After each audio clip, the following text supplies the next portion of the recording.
Today, a pregnant woman has a hospital, anesthesia, ultrasound, and a doctor on duty.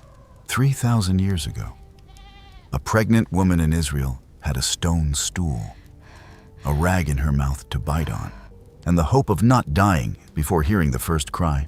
In this video, you are going to discover what each stage of pregnancy was like in biblical times, from the moment of conception to the most dangerous birth in the ancient world. First of all, understand the context. A woman in Israel did not choose when to get pregnant. Marriage occurred between 12 and 15 years of age. It was not the exception, it was the rule. The body was still forming. The hips had not yet fully widened, and the pelvis of an adolescent was not prepared to support the weight of a full gestation. But social pressure did not wait for biology. Family, community, tradition, everything pushed toward the same goal. Children. The greatest number possible, as fast as possible, because in an agricultural society, each child was another pair of arms for the harvest, and a woman who did not get pregnant was seen as someone under a curse. The Bible records this with brutal clarity. Genesis 30, verse 1. Rachel, wife of Jacob, looks at her sister Leah, who already had 4 children, and says to her husband, "Give me children, or else I die." It was not figurative. For an Israelite woman, infertility was social death. It meant public shame, family rejection, and in many cases, the husband could take another wife or concubine to fulfill the function that she could not. Hannah, mother of Samuel, was humiliated for years by Elkanah's other wife, Peninnah, who had children, and insisted on reminding Hannah of her condition. 1 Samuel, chapter 1, describes that Peninnah provoked her continually until she cried and lost her appetite. Years of psychological torment for not being able to get pregnant. So when pregnancy finally occurred, it was not just a relief. It was social survival. But the body carrying that promise was far from prepared for what was coming. The first sign of pregnancy did not come from any test. There was no blood test. There was no pharmacy. There was no doctor confirming with ultrasound. The first sign was the absence of the menstrual cycle. And here enters a detail that changes everything. In the Mosaic law described in Leviticus 15, a woman during the menstrual period was considered unclean for 7 days. Everything she touched became unclean. Whoever touched her became unclean until evening. She remained separated, isolated, restricted. When the cycle stopped, it meant 2 possible things: pregnancy or illness, and since there was no way to confirm it immediately, the following weeks were of silent observation. The body gave the signs: constant nausea, swollen breasts, extreme fatigue. But there was no one to explain what was happening with medical precision. Knowledge passed from mother to daughter, from midwife to apprentice, all orally, all based on the experience accumulated by generations. And here begins the first great suffering. Morning sickness in the ancient world was not a passing discomfort that was relieved with water and salt crackers or ginger tea. It was repeated vomiting in a body that was already malnourished. The diet of an ordinary Israelite woman consisted basically of barley bread, lentils, some seasonal fruits, olive oil, and, on rare occasions, goat cheese or sour milk. Meat was a luxury reserved for feasts and sacrifices. Animal protein on a daily basis practically did not exist for ordinary families. Now put a woman in the first trimester into that scenario, vomiting the little food she had, losing nutrients that were already scarce, without any vitamin supplement, without folic acid, without iron in pills. The body tried to build a new human being using almost nothing as raw material, and the result remained engraved in the bones. Archaeologists who analyzed female skeletons in sites like Lachish, Megiddo, and Beersheba found a disturbing pattern. Women between 15 and 25 years old with severe signs of chronic anemia, porous bones, skulls with marks of porotic hyperostosis, a condition where the body desperately tries to produce more red blood cells and ends up deforming the bone structure. Those marks are the signature of a prolonged iron deficiency. And pregnancy aggravates everything because the fetus extracts all available iron from the mother's body. When there is not enough, the mother's body begins to deteriorate to keep the baby alive. But malnutrition was only the first layer of suffering. Because while the body struggled to maintain the pregnancy, the hands did not stop working. There was no maternity leave. There was no prescribed rest. A pregnant woman in Israel kept doing exactly everything she did before conceiving. Grinding grain was the most brutal and constant task. Each morning, before the sun rose, the woman knelt before a stone mill and spent 2 to 3 hours grinding wheat or barley manually. The repetitive movement of pushing and pulling the upper stone over the lower one required strength in the arms, shoulders, and abdomen. The skeletons of women from that era show extreme wear on the knee joints, deformation in the finger bones, and injuries in the lumbar vertebrae consistent with years of work in that position. Now imagine doing that at 7 months of pregnancy, with the weight of the baby pressing on the bladder, with back pain that no position relieved, with the stomach compressed by the expanded uterus, making every meal uncomfortable. And it was not just grinding grain. She had to haul water from the well, sometimes hundreds of meters away, carrying ceramic jars on her head or hip that weighed between 15 and 20 kilograms when they were full. She had to wash clothes in the stream kneeling on the stones. She had to cook, care for the other children, feed the animals, clean the single-room house where the whole family slept together. True rest simply did not exist. The body was building a new life inside while being destroyed by work on the outside. And when night fell, sleep did not bring complete relief. Ordinary Israelite houses had a single room, a dirt floor, sometimes covered with straw mats. The entire family slept together, including many times the smallest animals, goats, sheep, which stayed in a lowered part of the house. The air was heavy, humid, full of residual smoke from the bonfire that warmed and served for cooking. Without adequate ventilation, that smoke remained inside the house during the night. Modern studies on communities that still live in similar conditions show that chronic exposure to indoor biomass smoke causes lung inflammation, reduced respiratory capacity, and drastically increases the risk of complications in pregnancy, including babies with low birth weight. 3,000 years ago, nobody knew that, but the body knew it and paid the price. As the pregnancy progressed, the risks increased in direct proportion. Without medical monitoring, any complication became potentially fatal. Placenta previa, preeclampsia, gestational diabetes, urinary tract infections. All these conditions existed with the same frequency as today. The difference is that today they are diagnosed and treated. At that time, they simply killed. And there was another silent danger: intestinal parasites. Water from wells was frequently contaminated. Food was not always cooked properly. Intestinal worms stole nutrients from the mother's body, competing directly with the fetus for the same scarce resources. Examinations of coprolites, fossilized feces found in archaeological sites in Israel, confirm the massive presence of parasites like tapeworm and ascaris in populations of the Bronze and Iron Ages. A pregnant woman with parasites absorbed less iron, less protein, and less calories. The baby received even less, and the cycle of malnutrition was perpetuated. But even with all this, the pregnancy continued. The body insisted on building life despite every obstacle. And when the 9 months were completed, the stage began that defined everything: the birth. And here, the difference between living and dying depended on details that no woman could control. Birth in the biblical world did not occur in a hospital, nor did it even occur in a room prepared especially for that in most cases. It occurred wherever it could, and the person who directed everything was the midwife. The Bible mentions midwives at crucial moments.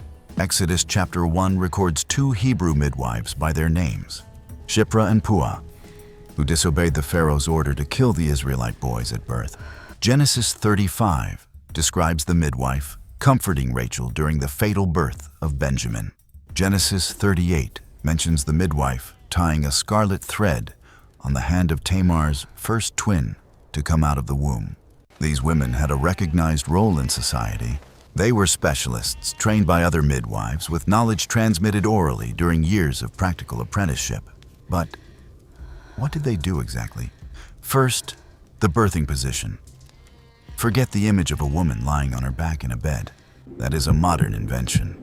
In the ancient world, the woman gave birth sitting, squatting, or kneeling. Exodus chapter 1, verse 16 mentions the avnaim, translated as birthing stool. Literally, birthing stones. They were 2 stones or bricks positioned next to each other with a space between them. The woman sat or squatted on them, with her thighs supported in the open space below so that the baby would come out. Gravity worked in favor. The vertical position helped the descent of the baby through the birth canal.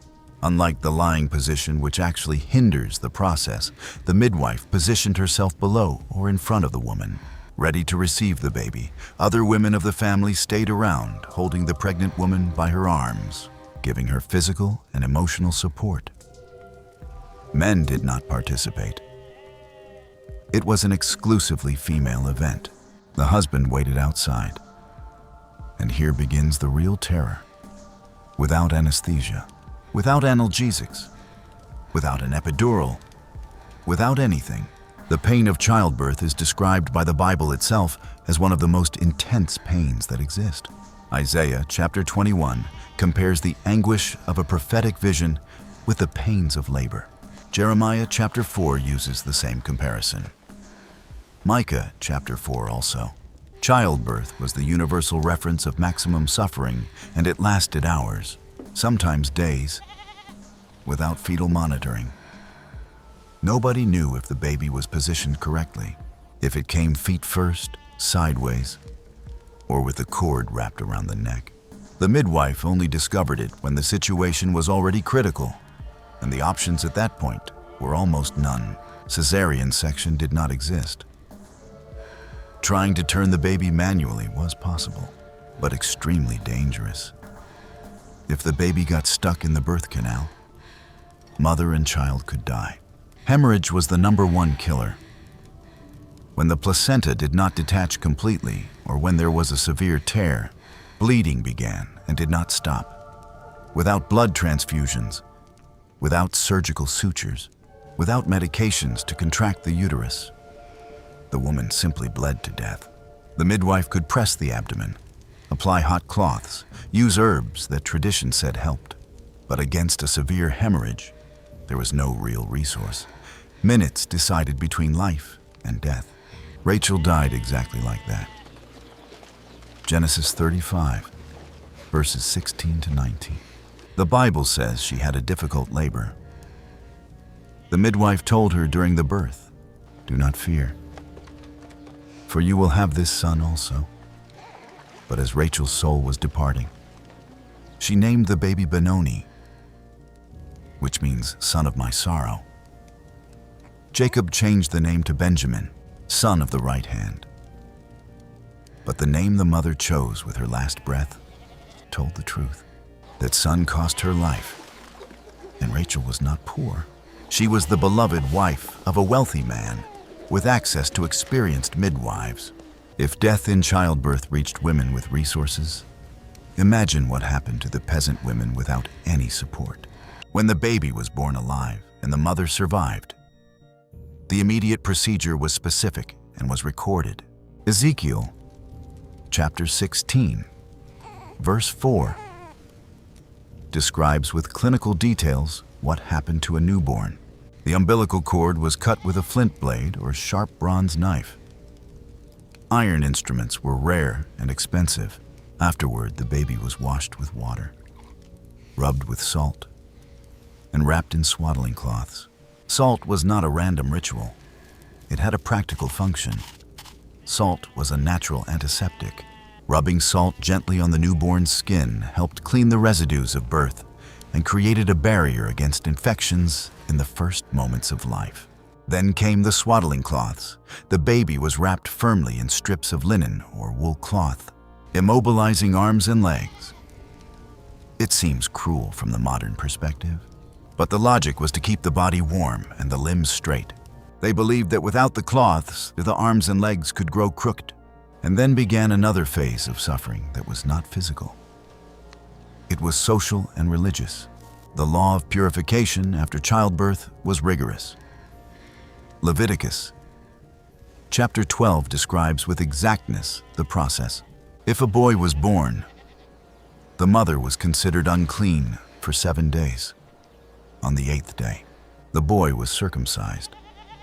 After that, the mother remained in the blood purification for another 33 days.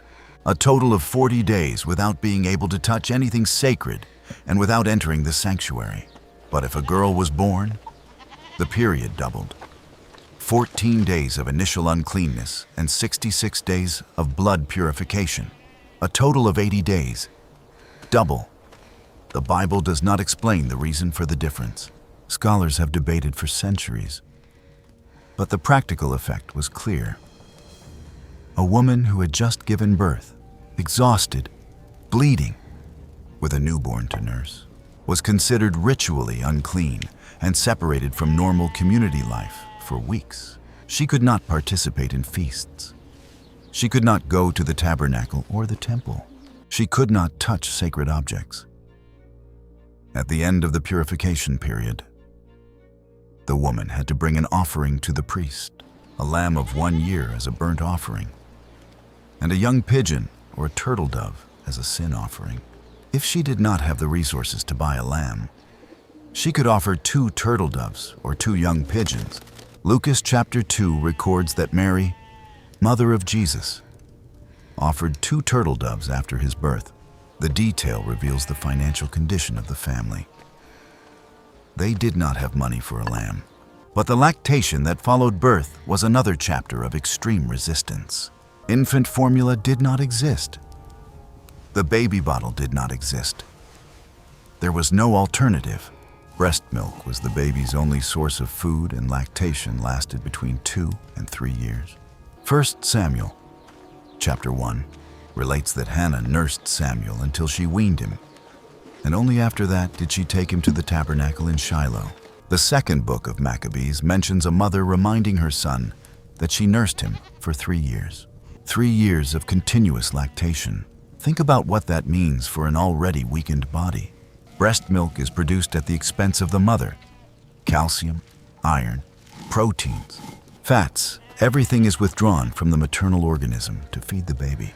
A woman who was already malnourished before pregnancy, who lost even more nutrients during the 9 months, and who bled in childbirth. Now she needed to produce milk in sufficient quantity to keep a child alive for years. The teeth were the first to pay the price. Calcium left the bones and teeth to go into the milk. Archaeologists have found skulls of young women between 20 and 25 years old with their teeth completely destroyed, deep cavities that reached the root, abscesses that infected the jaw, teeth that simply fell out and without a dentist. Without analgesics, the pain was a constant companion. The spine also suffered.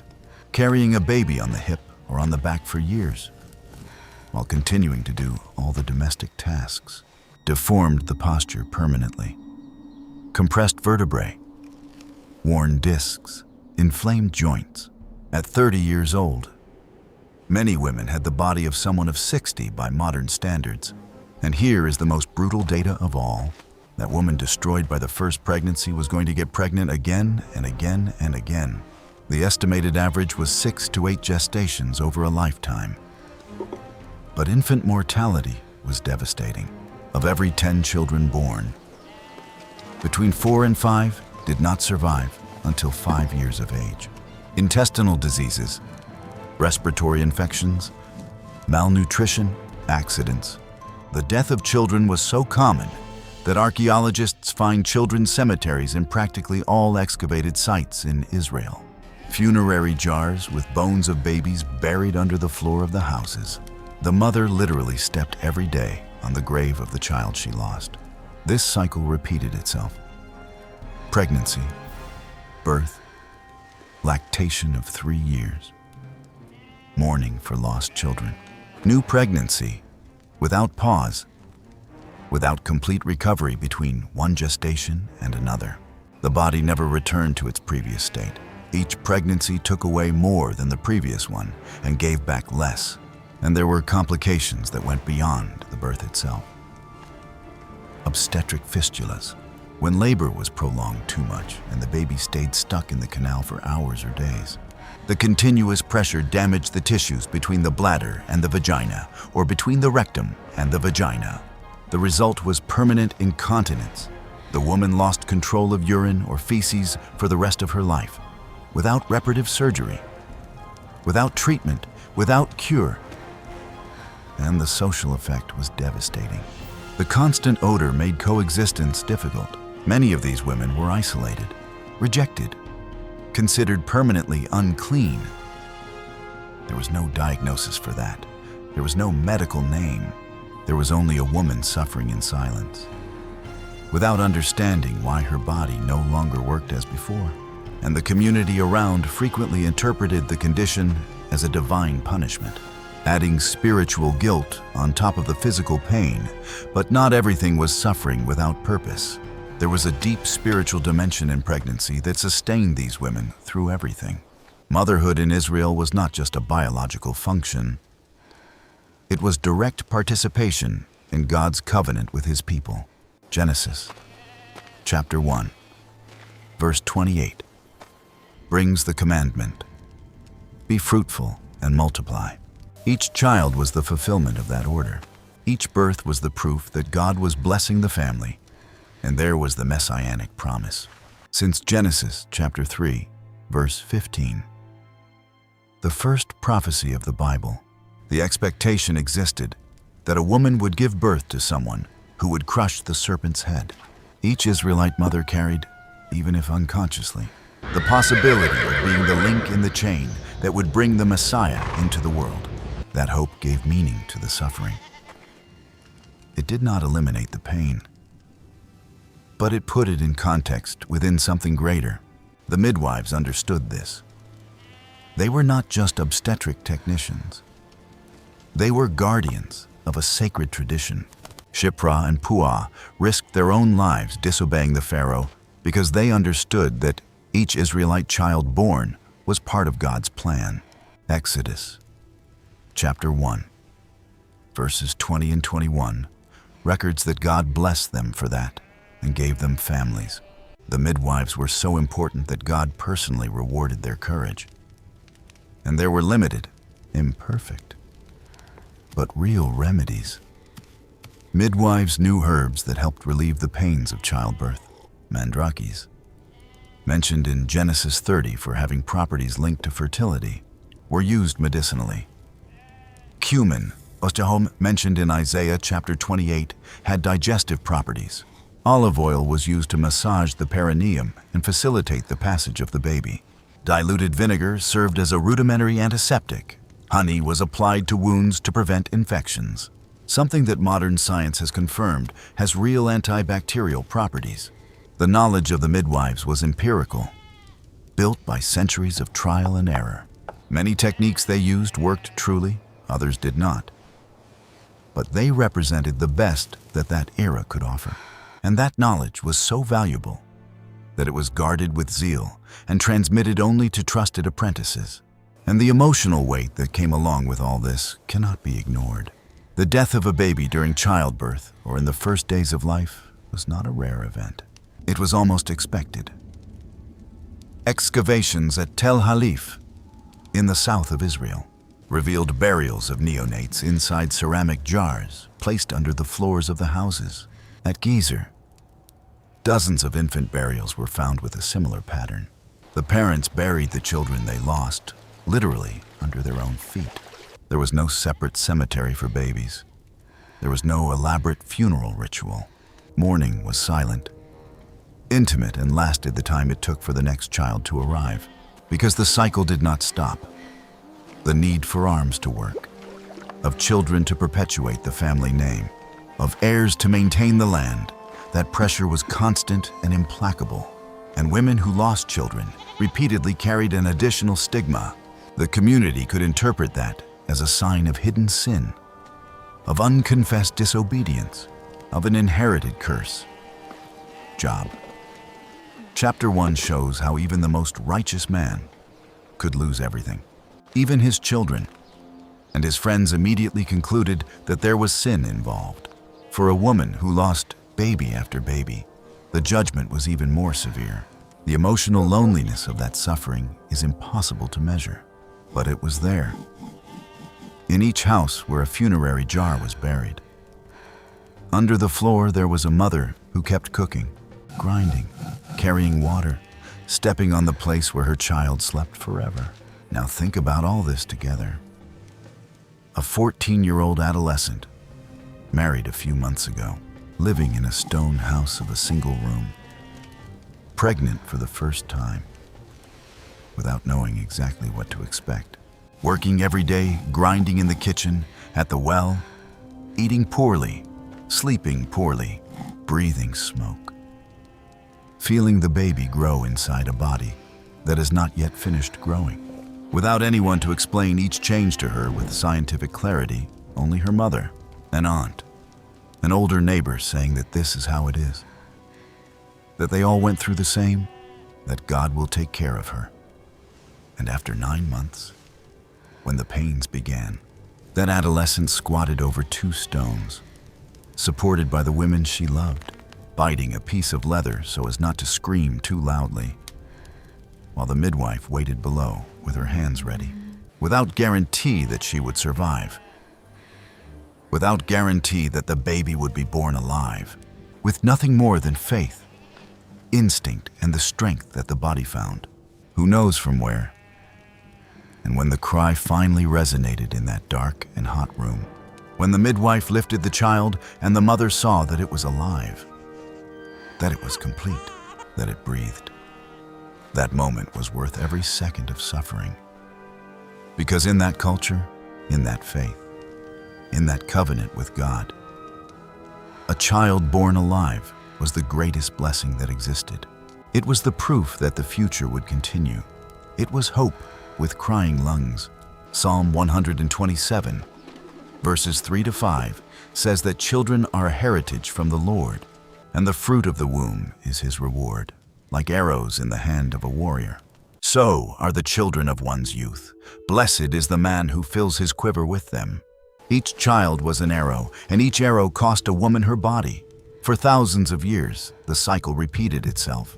Conception, fear, hunger, pain, blood, survival. Generation after generation. Women in Israel faced the same 9 months without anything changing, without medical advances, without relief, without recognition. What changed was the world around. Empires rose and fell. Temples were built and destroyed. Armies marched and disappeared. But in some stone house, in some forgotten village, a woman was still kneeling on 2 bricks, biting a piece of leather, bringing into the world one more life that almost cost her hers. The entire civilization depended on that moment. Each king, each priest, each prophet, each soldier who appears on the pages of the Bible passed first through that portal of blood and pain. And the woman who opened that portal almost never had her name recorded. But without her, there would be no story to tell.